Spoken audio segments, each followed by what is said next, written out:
திருவாசகம்தான் இன்னைக்கு எல்லாம்.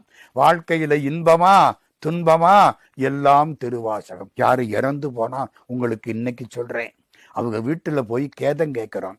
அதனால இறந்தவருக்கு எந்த லாபமும் கிடையாது. அங்க போய் ஒரு திருவாசகம் படிக்கணும், அந்த ஆன்மா அமைதி அடையும். இறந்ததுக்கு பின்னாலும் ஆன்மாவுக்கு அமைதியை தரக்கூடிய நூல் திருவாசகம்.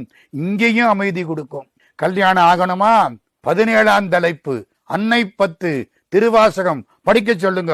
பொண்ணுக்கும் பையனுக்கும் நல்ல இடத்துல கல்யாணம் நடக்கும். குழந்தை வேணுமா, 21ஆம் தலைப்பு கோயில் மூத்த திருப்பதிகம் படிக்க சொல்லுங்க. நல்ல பிள்ளைகள் பிறக்கும். பைசா வேணுமா, ஆமா சார் பணம் வேணும், அதான முக்கியம். 40ஆம் தலைப்பு குலா 10 படிக்க சொல்லுங்கள். நல்ல பணம் கிடைக்கும். சார் சிவபெருமானே வேணும்.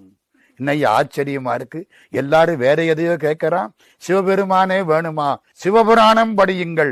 சிவபெருமானே வந்து உங்க மடியில உட்கார்ந்து இருப்பார். திருவாசகம் மாதிரி ஒரு நூல் கிடையாது.